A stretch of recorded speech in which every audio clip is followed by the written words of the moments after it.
قوة إلا بالله العلي العظيم. أعوذ بالله السميع العليم من الشيطان اللعين الرجيم. بسم الله الرحمن الرحيم. الحمد لله الذي هدانا لهذا وما كنا لنهتدي لولا أن هدانا الله. لقد جاءت رسل ربنا بالحق.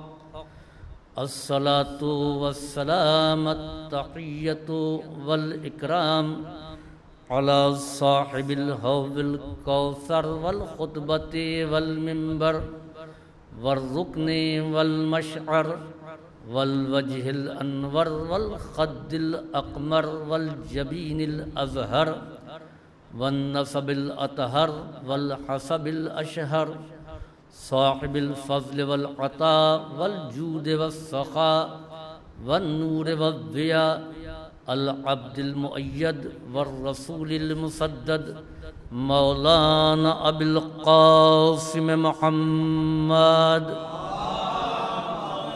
وعلى عطرته الطاهرة وذريته النجباء السعداء لا سيما على بقية الله الأعظم في الأرضين. أما بعد فقد قال رب العالمين في كتابه المبين. بسم الله الرحمن الرحيم. جاہدوا فی اللہ حق جہادہ. صلوات.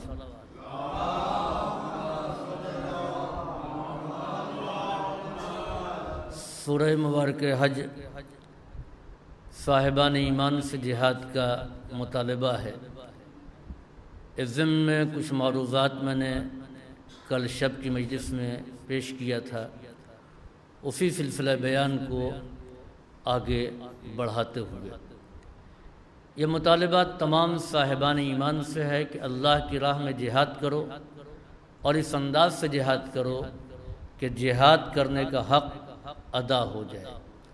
یہ مطالبہ مرد، عورت، جوان، بوڑھے، مریض سب سے ہے. جو بچہ ہے اس پر بھی جہاد واجب ہے، جو جوان ہے اس پر بھی جہاد واجب ہے، بوڑھا ہے اس پر بھی جہاد واجب ہے، عورت ہے اس پر بھی جہاد لازم و واجب ہے، صحت مند ہے اس پر بھی جہاد ہے، مریض و ضمیگیر ہے اس پر بھی جہاد واجب ہے. جہاد سے کسی کو مستثنیٰ نہیں رکھا گیا ہے. قتال سے تو استثناء ہے لیکن جہاد سے کسی کے لیے استثنائیت نہیں ہے کہ ان پر جہاد واجب ہے اور ان پر نہیں. جہاد سب پر واجب ہے، ہر ایک پر لازم ہے. جہاد کا مفہوم بہت وسیع ہے. انسان کی زندگی اگر دیکھا جائے تو حیات الانسان کلھا جہاد من بدایتہا الی نہایتہا. انسان کی پوری زندگی جہاد ہے، ابتدا سے لے کر کے انتہا تک.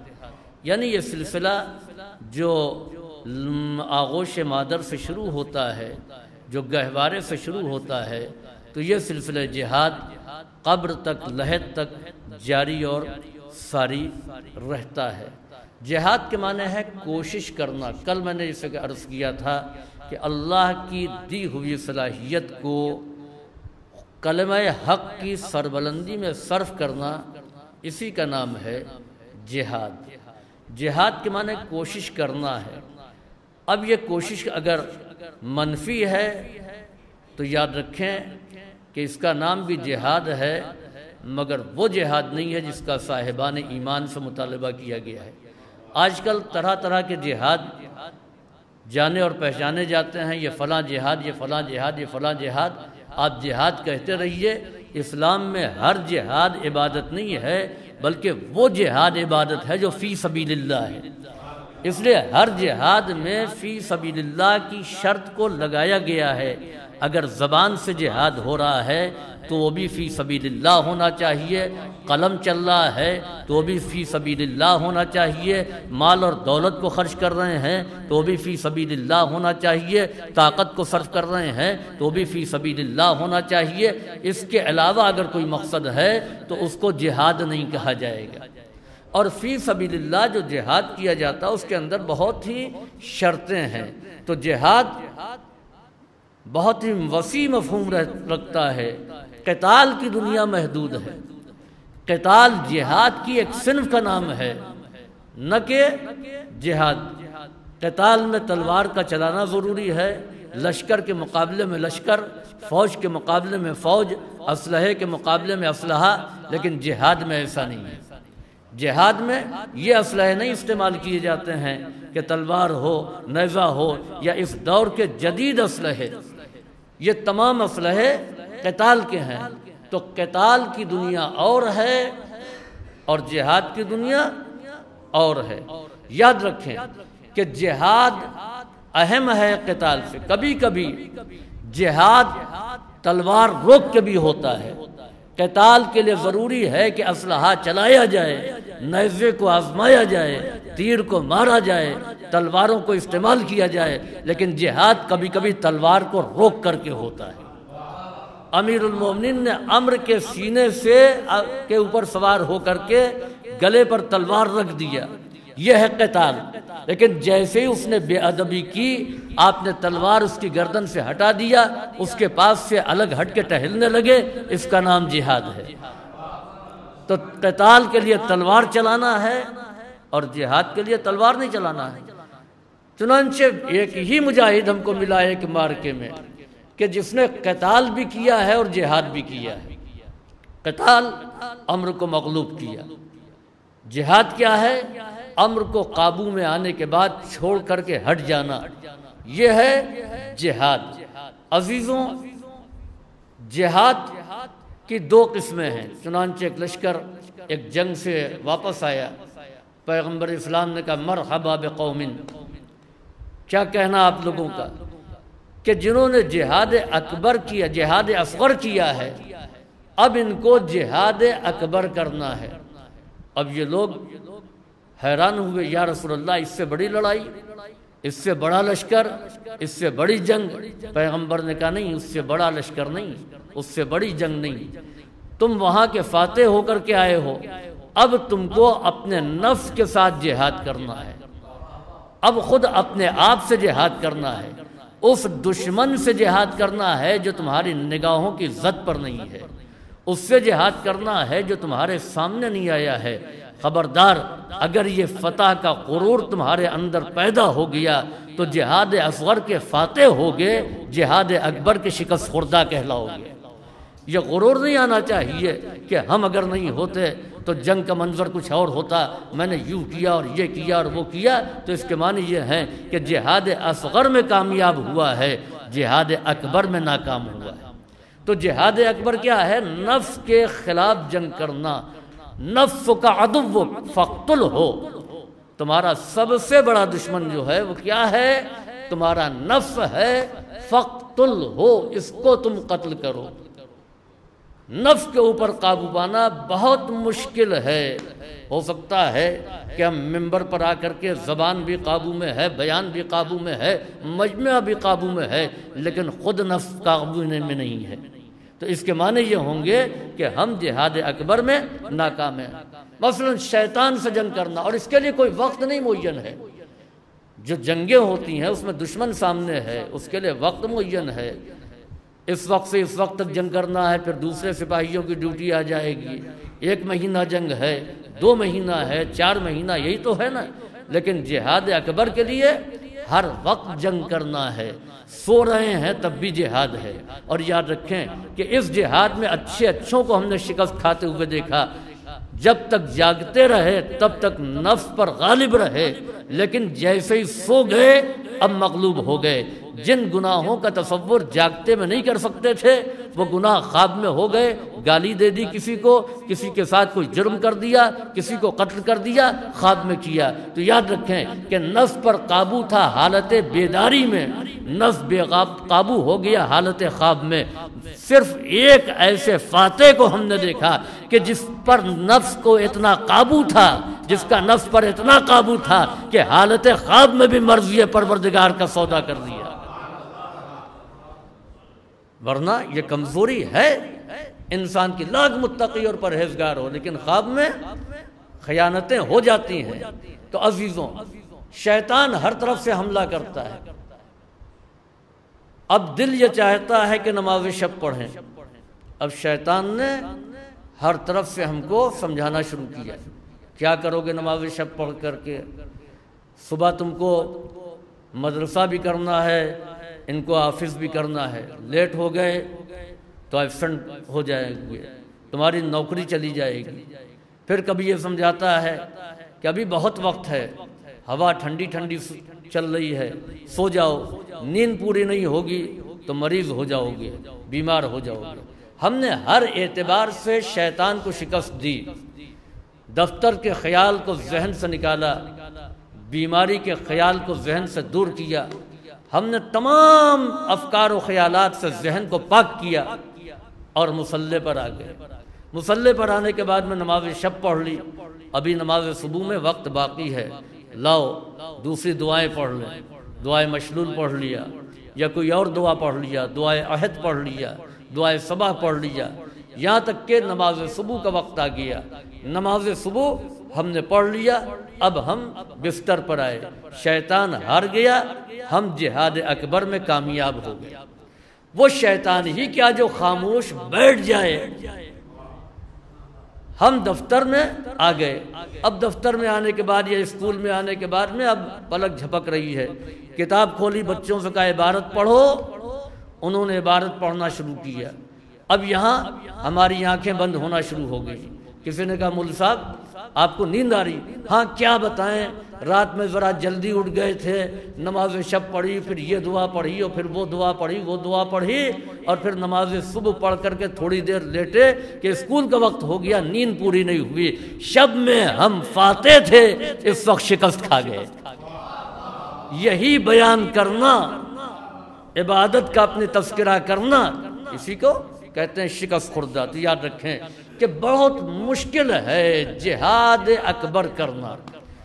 مسجد میں درمیانی جگہ کیا کہتے ہیں؟ محراب۔ اس کا نام کیا ہے؟ محراب۔ محراب کس سے؟ مادہ کیا ہے؟ بے یعنی حرب، حرب کے معنی جنگ۔ محراب وہ جہاں پر جنگ کی جائے۔ مسجد کی مرکزی جگہ جس کو محراب کہتے ہیں، اس کے لغوی معنی کیا ہیں؟ جنگ کی جگہ، لڑائی کی جگہ۔ یہی وجہ ہے کہ جو بہت امن پسند ہوتے ہیں وہ مسجد میں نہیں آتے ہیں۔ اگر نماز بھی پڑھتے ہیں تو گھر ہی میں پڑھ لیتے ہیں، مسجد تک آنے کی زحمت گوارا نہیں کرتے ہیں، وہیں سے نماز پڑھ لیا، اللہ اکبر کہہ لیا۔ مسجد میں آئے یہ محراب ہے۔ اب یہ محراب کیا ہے؟ یعنی انسان جہاں پر کھڑا ہو جائے اسی کو محراب۔ اب محراب کیا ہے؟ حرب کی جگہ۔ یہاں پر بھی مسلسل انسان کو جنگ کرنا ہے، جہاد کرنا ہے۔ جیسے ہی نیت کر کے کہا اللہ اکبر، یہ ہاتھوں کو بلند نہیں کیا بلکہ دنیا کے ہر خیالات سے اپنے آپ کو بلند کر لیا، تمام خیالات سے اپنے ہاتھوں کو اٹھا لیا۔ اب ہم مصلی پر کھڑے ہو گئے۔ اب اس کے بعد کیا کیا چیزیں ہیں؟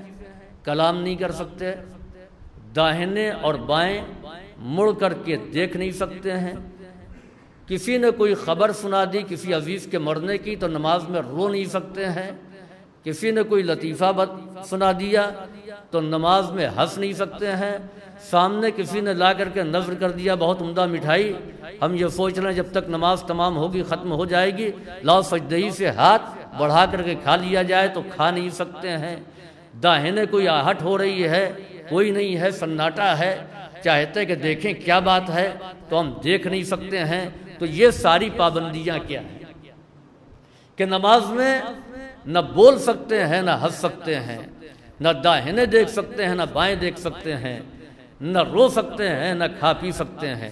تو یہ مسلسل جہاد ہے یا نہیں؟ جب ہم نے اللہ اکبر کہا اور سیدھے متوجہ ہو گئے عبادت پروردگار میں، سجدے کی طرف نگاہیں ہیں، کہ ایک کھٹکا ہوا داہنی جانب، تو دل یہ چاہتا ہے کہ ہم ادھر مڑیں، مگر نماز روکتی ہے کہ نہیں مڑ سکتے، تو ہم نہیں مڑے، تو یہ جہاد ہے خواہش کے تقاضے کے خلاف۔ اسی طریقے سے کسی نے آ کر کے کوئی بات کہی اور اس کا جواب ہمارے ہی پاس ہے، اور ہم یہ سوچ رہے ہیں اگر ہم نہیں بتائیں گے چلا جائے گا، دل چاہتا ہے کہ بولیں۔ نماز کہتی ہے کلام مت کرنا، اب یہ نہ بولنا یہ کلام کرنے کے تقاضے کے خلاف جہاد ہے۔ اسی طریقے سے کسی نے لا کر کے مٹھائی رکھ دی، دل چاہتا ہے کہ ہم اس کو کھا لیں، مگر ہم نے نہیں کھایا، تو اب یہ کھانے کے تقاضے کے خلاف جہاد ہے۔ کسی نے کوئی لطیفہ سنا دیا، سب ہنس رہے ہیں، ہم نے اپنی ہنسی پر کنٹرول کیا، یہ ہنسنے کے تقاضے کے خلاف جہاد ہے۔ کوئی ایسا واقعہ سن لیا یا کوئی ایسی خبر آ گئی کہ دل چاہتا روئیں مگر ہم نہیں روئے، تو یہ گریے کے تقاضوں کے خلاف جہاد ہے۔ ہم نے ہر اعتبار سے عالم نماز میں اپنے آپ کو روکا اور شیطان سے محاربہ کرتے رہے، شیطان سے جنگ کرتے رہے، نہ ہم روئے، نہ ہم ہنسے، نہ ہم نے داہنے دیکھا، نہ ہم نے بائیں دیکھا، نہ ہم نے کچھ کھایا، نہ ہم نے کچھ پیا، ہم نے مکمل نماز کو ادا کر لیا، یعنی پورے تقاضوں کو پورا کیا۔ ہم یہ سمجھ رہے تھے کہ ہم اس جہاد میں کامیاب ہو گئے، ہم یہ سمجھ رہے تھے کہ ہم کامران ہو گئے، مگر شیطان مسکرا رہا تھا۔ وہ شیطان نہیں کہ جو کسی نہ کسی طریقے سے ہم کو مغلوب نہ کر لے، اس نے کہا کہ تم نے اپنے جسم کو تو روک لیا، اپنی زبان کو تو روک لیا، اپنے ہاتھوں کو تو روک لیا، کیا ذہن میں آنے والے خیالات کو بھی روکا؟ نہ معلوم کتنے خیالات آ جاتے ہیں جو کہیں نہیں آتے ہیں، دفتر کے خیالات، آفس کے خیالات، مارکیٹ کے خیالات، سارے خیالات اسی نماز میں آتے ہیں، اور آزما کر کے دیکھ لیا۔ چنانچہ ابو حنیفہ سے کسی نے آ کر کے پوچھا کہ ہم نے اتنا خزانہ جو ہے فلاں جگہ پر چھپا دیا تھا، یا کسی جگہ چھپا دیا تھا، وہ یاد نہیں آ رہی وہ جگہ کہاں پر ہے، ہم چاہتے ہیں کہ وہ خزانہ مل جائے، کوئی آپ ایسی ترکیب بتا دیجئے۔ انہوں نے کہا یہ مسئلہ تو ہمارے قیاس میں بھی نہیں ہے، اس لیے کہ سارا کاروبار ان کا قیاس کے اوپر تھا۔ کہا ایسا کرو کہ تم نیت کر لو کہ ساری رات اللہ کی عبادت کرو گے، ہو سکتا ہے خدا تم کو عبادت کرنے کے عوض میں وہ جگہ یاد دلا دے۔ دوسرے دن وہ آیا، مٹھائی اٹھائی جو کچھ تھے لے کر کے، کہ امام صاحب آپ نے بڑی اچھی ترکیب بتائی۔ کہا کیا وہ خزانہ مل گیا، وہ رقم مل گئی، یاد آ گئی۔ کہا دیکھا تم نے کہ رات بھر نماز پڑھنے کا فائدہ کیا ہوا؟ کہا فائدہ کیسا، ہم نے رات بھر نماز پڑھی ہی نہیں۔ کہا پھر کیا ہوا؟ کہا جیسے ہی نیت کر کے میں کھڑا ہوا، فوراً ذہن میں یہ بات یاد آ گئی کہ کہاں پر ہم نے اس کو دفن کیا تھا، کیونکہ نماز تو خدا کے لیے نہیں تھی نا، اس لیے میں پڑھ رہا تھا کہ وہ ہماری دولت یاد آ جائے، جو ہم نے زمین میں چھپایا ہے وہ مل جائے، اور جب وہ یاد آ گیا تو پھر نماز کیسی؟ ابو حنیفہ کہتے ہیں کم سے کم اس نعمت کے مل جانے کے شکرانے کے طور پر تو رات بھر خدا کی عبادت کرتا۔ صلوات بھیجیے بر محمد وآل محمد۔ تو ہماری بندگی یہ ہے کہ اگر ہم کو ہدف مل جائے، مقصد مل جائے، تو پھر بندگی بے معنی۔ کیوں اتنی محنت کر رہے ہو؟ کیا اس لیے محنت کر رہے ہیں کہ ہم کو ملازمت مل جائے، ہم بی ٹیک کر لیں، ہم پی سی ایس کر لیں، پی سی ایف جے کر لیں، اور جب کامیابی مل گئی تو کیا پھر وہی محنت ہے؟ کہ نہیں، اب محنت نہیں، اس لیے کہ ہدف مل گیا، مقصد مل گیا۔ یاد رکھیں کہ جب ہدف سامنے آتا ہے تو عمل کے شہ پر ٹوٹ جاتے ہیں، اب انسان کی فعالیت ختم ہو جاتی ہے، جو مقصد ہے وہ سامنے آ گیا۔ اب آپ دیکھیے کہ یہیں سے اندازہ لگائیے کہ آل محمد کا درجہ کیا تھا اور اصحاب امام حسین کی منزل کیا تھی۔ پہلے اصحاب امام حسین کی منزل کو پہچانیے، اور پھر ان سے کہیں بلند مقام ہے اہل بیت علیہ السلام کا۔ امام حسین علیہ السلام نے دکھا دیا جنت میں سب کے مقامات، یہ تمہارا مقام، یہ تمہاری منزل، یہ تمہاری جگہ۔ اب سب کو معلوم ہو گیا نا، اگر ان کی عبادتیں جنت کے لیے ہوتی تو پھر اس کے بعد ساری رات شب عاشور عبادت میں نہ بسر کرتے۔ اگر یہ ان کی عبادتیں جنت کے لیے ہوتی تو نماز صبح کے مصلی پر نظر نہ آتے۔ اگر ان کی عبادت جنت کے لیے ہوتی تو پھر یہ تیروں کے درمیان نمازیں پڑھتے ہوئے نہ نظر آتے۔ تو اس کے معنی یہ ہے کہ ان کا ہدف بلند تھا۔ ہمارا عالم کیا ہے کہ ہم نے سن لیا کہ صرف ہم کو چند کام کر لینا ہے، کچھ جذباتی نعرے لگا لینا ہے، کچھ اتنا کر لینا ہے، یعنی ہم کو اہل بیت سے ہمدردی ہے مگر ان کے مقصد کے ساتھ نہیں۔ اور پھر اس کے بعد مطمئن بیٹھ جاتے ہیں کہ اب ہم کو نمازوں کی ضرورت نہیں ہے، ہم کو روزوں کی ضرورت نہیں ہے۔ عزیزو دیکھیے کہ ہم نے صرف سنا ہے، یقین نہیں ہے، جبکہ اہل بیت ہی کی ایک فرد امام صادق فرماتے ہیں کہ جس نے نماز کو ہلکا سمجھا اس کو ہماری شفاعت نصیب نہیں ہوگی، اور یہاں ہم اتنے مطمئن ہیں کہ امام شفاعت کر دیں گے۔ عزیزو شفاعت وہاں کی جاتی ہے جہاں تھوڑی بہت کمی ہو، لیکن جب ہم بے عمل ہو جائیں اس پر تکیہ کر کے تو یاد رکھیں کہ یہ توہین ہے عقیدہ امامت کی بھی اور محبت اہل بیت کی بھی توہین ہے۔ تو وہاں دیکھیے کہ یقین جنت کے بعد بھی عمل میں کہیں سے کمی نہیں ہے، ویسے عبادت ہے، یا سن کر کے ہمارے عمل کے شہ پر ٹوٹ گئے ہیں اور ہم اس سے دور ہو گئے۔ صلوات بھیجیے بر محمد وآل محمد۔ تو عزیزوں، نماز ہم نے پڑھی مگر خیالات کو ہم نہیں روک سکے، یعنی جسم کو تو قابو میں رکھا، اور کبھی کبھی حالات ایسے ہو جاتے ہیں کہ جسم بھی قابو میں نہیں ہو پاتا ہے، کوئی دھکا لگ گیا، کوئی چوٹ لگ گئی، کوئی تکلیف ہو گئی، کسی نے آ کر کے پیر کے انگوٹھے پر مار دیا تو بھی ہمارے جسم بھی ہٹ جائے گا اور خیالات بھی۔ ہم نے صرف ایک عابد کو ایسا دیکھا کہ مصلی پر ہے، اژدہا بن کر کے ابلیس انگوٹھے کو چباتا رہا، نہ جسم ہٹنے پایا نہ خیالات ہٹنے پائے۔ صلوات بھیجیے بر محمد وآل محمد۔ وہ امام زین العابدین علیہ السلام ہے، نہ خیالات پر آگندہ ہوئے نہ جسم ہٹنے پایا۔ تو عزیزوں، جہاد وسیع تر مفہوم ہے جہاد کا، اور ظاہر وہ بات ہے کہ جیسی جنگ لڑنی ہوتی ہے ویسے ہی اسلحوں کا استعمال ہوتا ہے۔ اگر میدان جنگ میں ہے، دشمن اسلحے لے کر کے سامنے ہے، تو جو ضرورت ہے اسی اعتبار سے اسلحوں کا استعمال کیا جائے گا۔ لیکن دشمن ایسا ہے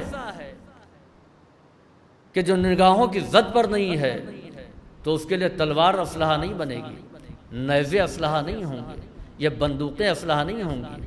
ظاہر بات ہے کہ کہیں پر میزائل کا استعمال کیا جاتا ہے اور کہیں پر گولی کا۔ آپ کسی شیر کو یا کسی موذی جانور کو میزائل سے نہیں ماریں گے، جیسے اسلحے جیسی ضرورت ہوگی اسی طریقے سے اسلحے کو استعمال کیا جائے گا۔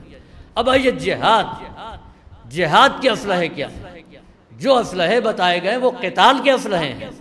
ہر عہد کے اعتبار سے وہ اسلحے بدل جائیں گے، یعنی کبھی تلوار ہوگا، کبھی نیزہ، کبھی تیر، کبھی بندوقیں، کبھی توپ، کبھی ٹینک، کبھی جدید طیارے، کبھی یہ میزائلیں، یہ تمام چیزیں اسلحے ہوں گی۔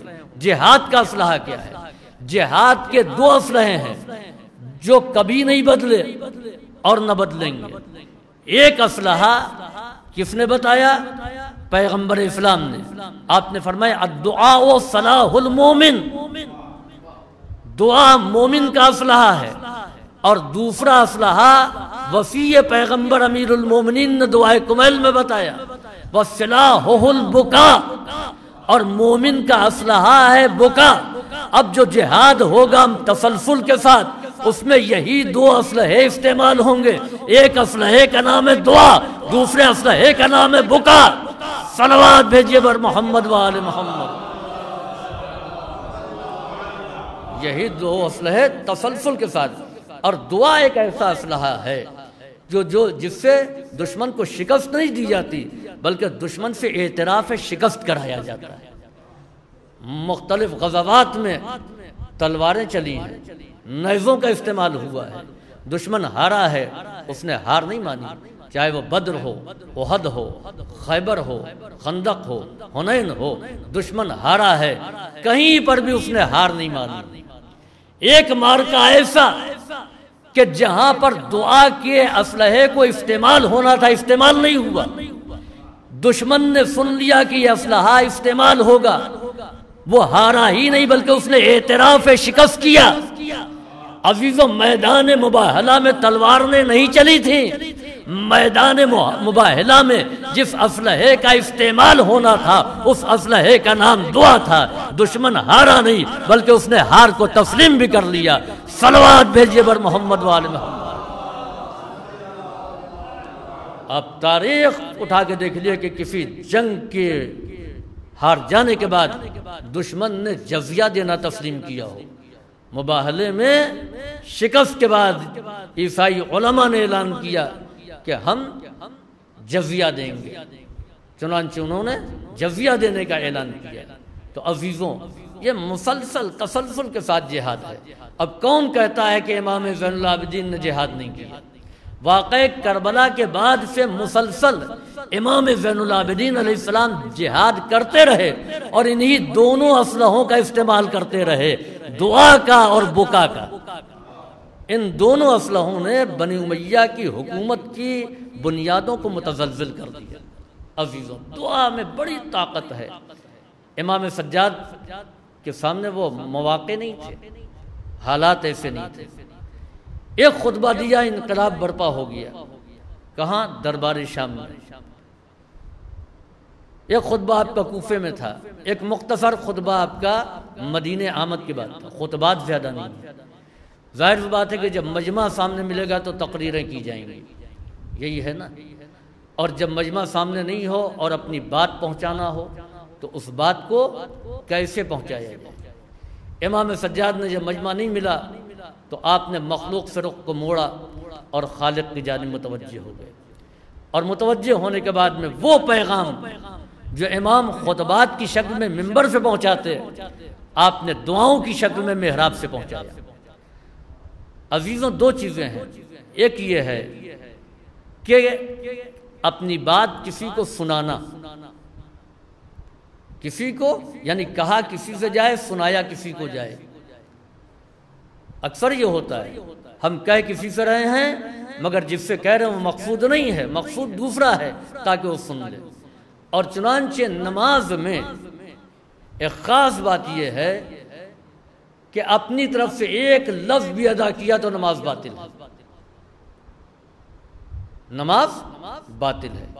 نماز میں کچھ اللہ کا کلام ہے اور کچھ بندے کا کلام ہے۔ بندے کا کلام کیا؟ دعا۔ دعا بندے کا کلام ہے۔ اب جو دعا ہم کر رہے ہیں ربنا اغفر لی، جو بھی دعا، تو اس میں اختیار ہے کہ اپنی طرف سے بھی لفظیں بنا کر کے ہم خالق سے کہہ سکتے ہیں۔ اس کے معنی یہ ہے کہ نماز باطل ہوگی جب مخلوق سے بات کی جائے، نماز پر کوئی اثر نہیں پڑے گا جب خالق سے بات کی جائے، چاہے کسی بھی زبان میں، یعنی اردو زبان۔ مثال کے طور پر ایک آدمی چیخ رہا ہے، بلند آواز میں باتیں کر رہا ہے، اگر آپ اس سے براہ راست کہیں گے کہ آپ چپ ہو جائیے، نماز باطل ہے۔ لیکن اگر آپ نے اللہ کی طرف متوجہ ہوئے اور خدا سے کہا پروردگارا اس کو بولنے کی توفیق عطا کر، آپ کی نماز باطل نہیں ہوگی۔ کیوں؟ اس لیے کہ آپ نے خالق سے کہا۔ تو نماز میں خالق سے گفتگو کرنا نماز کے باطل ہونے کا سبب نہیں بنتا ہے۔ اس کے برعکس اگر مخلوق سے گفتگو کر لی جائے تو نماز باطل ہو جاتی ہے، نماز باطل ہو جاتی ہے۔ تو امام سجاد نے جو طریقہ اپنایا وہ کیا؟ محراب میں آئے، اور محراب میں آنے کے بعد میں جو تمام باتیں مجمع سے کہنی تھیں وہ تمام باتیں خالق سے کہیں، خالق سے باتیں کہیں، سنائی مجمع کو۔ ورنہ دعائے مکارم الاخلاق یہ دعا نہیں ہے جس میں اخلاقیات کی تعلیم دی گئی ہے۔ آپ صحیفہ سجادیہ اٹھا کر کے آپ پڑھیں اور یقین مانیں، اس کو دیکھنے کے بعد میں اندازہ یہ ہوتا ہے کہ اگر امام یہی بات منبر سے کہتے تو صحیفہ کاملہ نہج البلاغہ کی دوسری جلد کہلاتی۔ صلوات بھیجیے بر محمد وآل محمد۔ تو سارا پیغام امام نے اس دوران پہنچا دیا، اور اس کے بعد یہ پیغام پہنچا، اور اس کے بعد اور بھی دعائیں ہیں جن میں ہے دعائے ابو حمزہ صومالی، صومالہ کے رہنے والے تھے، ان کو امام نے دعا تعلیم کی۔ بہت بڑی دعا ہے دعائے ابو حمزہ صومالی، ماہ رمضان میں پڑھی جاتی ہے، تقریباً 1.5-2 گھنٹہ اس میں صرف ہو جاتا ہے۔ اتنی ہی طویل دعائے عرفات ہے۔ دعائے عرفہ، دعائے عرفہ دن میں پڑھی جانے والی دعا ہے، اور دعائے ابو حمزہ اسماعیلی رات کی تاریکی میں نصف شب کے بعد دعائے سحر ہے۔ لیکن دونوں کے مضامین اور لہجہ ایک ہے، ایک باپ کی دعا ہے اور ایک بیٹے کی دعا ہے، لیکن لہجہ ایک ہے، ایک دن کے وقت ہے، ایک رات کے وقت ہے۔ یاد رکھیں یہ عصمت کا لہجہ ہے جو وقت کے ساتھ بدلتا نہیں ہے۔ دن کے اجالے میں جو امام حسین کا لہجہ تھا، شب کی تاریکی میں وہی امام سجاد کا لہجہ ہے۔ صلوات بھیجیے بر محمد وآل محمد۔ اور دوسری بات یہ ہے، اتنی عظیم دعا کس سے منسوب ہے؟ ابو حمزہ سے۔ ایک اور دعا جس کو کہتے ہیں دعائے کمیل، کس سے منسوب ہے؟ کمیل ابن زیاد سے۔ یہ دعا کس کی دعا ہے؟ نہ کمیل کی لفظ ہیں نہ ابو حمزہ کی لفظ ہیں۔ عزیزوں، دعاؤں کی عظمت سے اندازہ ہوتا ہے کہ یہ دعا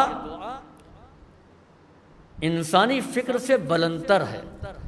چنانچہ مولانا کاظم صاحب موجود ہیں، دعائے صبح کے سلسلہ میں ایک عالم دین سے پوچھا گیا، نام ذہن میں نہیں آ رہا ہے، کہ اس کے اسناد کیا ہیں، کیا دلیل ہے کلام علی ہے؟ تو بڑی اچھی بات کہی، انہوں نے کہا دعائے صبح خود اس بات کی دلیل ہے یہ کلام علی ہے، اس لیے کہ ایسا کلام علی کے علاوہ کسی کا ہو ہی نہیں سکتا۔ تو اب یہ دعا اتنی عظیم دعا ہے، ایک مزاج ہے انسان کا کہ جو چیزیں بہت ہی محنت سے یا بہت ہی عالی ہو جاتی ہیں تو چاہتا ہے کہ وہ اسی کے نام سے جانی اور پہچانی جائے۔ ماشاءاللہ کچھ شعراء بھی موجود ہیں، کسی بچے نے آ کر کے کہا کہ ہم کو چند شعر کہہ کے دے دیجئے۔ اب جو مولانا کاظم صاحب شعر کہنے کے لیے بیٹھے تو بہت عمدہ ہو گیا کہ اچھا اس کو تو دوسرا کہہ دیں گے، پتہ نہیں پڑھ پائے یا نہ پڑھ پائے، اس لیے اس شعر کو بچا کر کے اپنے لیے رکھ دیا اور دوسرا اس کے لیے کہہ دیا۔ تو اس کے معنی یہ ہے کہ جب فکر بلند ہو جاتی ہے، کلام بلند ہوتا ہے، تو انسان یہ چاہتا کہ اس کی ذات کے ذریعے پہچانا جائے، وہ دوسرے کو نہیں دیتا۔ کیوں؟ اس لیے کہ ہمارے کمالات محدود ہیں، ہماری فکر محدود ہے، ہر وقت ذہن اس طریقے سے ساتھ نہیں دیتا ہے، اتفاق سے شعر ہو گیا ہے، پتہ نہیں آئندہ ہو پائے یا نہ ہو پائے، لہذا اپنے نام سے پڑھا جائے گا۔ مگر جہاں فکر لامحدود ہو، جہاں کمالات کی کوئی حد نہ ہو، وہاں پر مارکت الآرا کلام بھی دوسروں کے نام سے منسوب کر دیا جاتا ہے۔ کمیل تم لے جاؤ، ابو حمزہ تم لے جاؤ، کلام ہمارا ہے مگر پہچانا تمہارے نام سے جائے گا۔ صلوات بھیجیے بر محمد وآل محمد۔ تو عزیزوں، یہ دو چیزیں جن کو امام سجاد نے سہارا بنایا، ایک ہے دعا اور دوسرے ہے بکا۔ وَالصِّلَاحُ الْبُكَا، اور مومن کا اسلحہ کیا ہے؟ بکا ہے۔ اب سمجھ میں آیا کہ دنیا رونے سے گھبراتی کیوں ہے۔ رو ہم رہے ہیں، گریہ ہم کر رہے ہیں نا، دوسروں کو فرق کیا پڑا۔ چنانچہ جناب یعقوب کے فرزند جب جناب یعقوب گریہ کرتے تھے تو ان کو اعتراض ہوتا تھا، باقی لوگوں کو اعتراض نہیں ہوتا تھا۔ شہر کنعان میں بہت سے رہنے والے لوگ تھے، جناب یعقوب سے ان کے فرزند کہتے تھے کیوں رو رہے ہیں؟ انہوں نے کہا میرا فرزند مجھ سے جدا ہو گیا، راحت قلب مجھ سے دور ہو گئی، میرا بیٹا اس کو بھیڑیا نے کھا لیا تو میں کیوں نہیں رو۔ تو اب سمجھ میں آیا کہ روتا کون ہے اور رونے سے منع کیوں کرتا ہے، کون کرتا ہے؟ یعقوب رو رہے ہیں اور یوسف کے بھائی ان کو رونے سے روک رہے ہیں، تو اس کے معنی یہ ہیں کہ وہ اس لیے روک رہے ہیں کہ اگر یہ روئیں گے تو ہمارا ظلم آشکار ہو جائے گا۔ تو اس کے معنی یہ ہے کہ ظالم رونے سے گھبراتا ہے، مظلوم گریہ کرتا ہے۔ صلوات بھیجیے بر محمد وآل محمد۔ عزیزوں، انہیں دونوں اسلحوں کے ذریعے امام سجاد نے جہاد کیا اور مسلسل جہاد کیا ہے۔ چنانچہ واقعہ کربلا کے بعد بھی بہت اہم واقعہ ہوا، واقعہ حرہ، اور پھر اس کے بعد میں خانہ کعبہ۔ پر سنگباری ہونا اور خانہ کعبہ کو منہدم کر دیا جانا، یہ تمام واقعات ہوئے۔ یزید نے جب لشکر بھیجا تھا مسلم ابن عقبہ کے ہمراہ،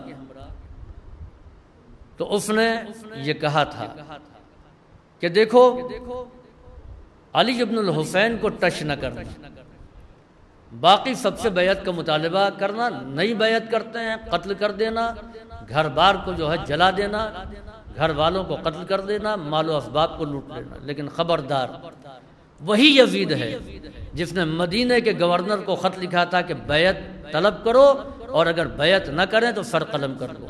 وہی یزید ہے جس نے ابن زیاد کو بصرے سے کوفہ بھیجا کہ حسین کو بیعت پر آمادہ کرو اور اگر بیعت نہ کریں تو ان کو قتل کر دو۔ تو جو مسلسل یزید امام حسین سے بیعت کا مطالبہ کر رہا تھا، وہی یزید اب امام سجاد کے لیے کہتا ہے کہ خبردار علی ابن الحسین سے بیعت کا مطالبہ نہ کرنا۔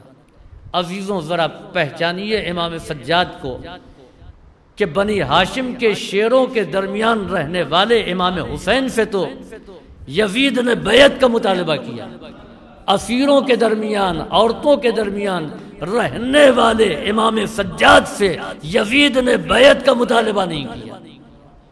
کل میں نے ایک شعر پڑھا تھا مشہور شاعر کا، غالباً موجز جلال پوری کا ہے کہ ہیبت کبھی پابند سلاسل نہیں ہوتی، بیمار کو راشا ہے لرزتے ہیں ستمگر۔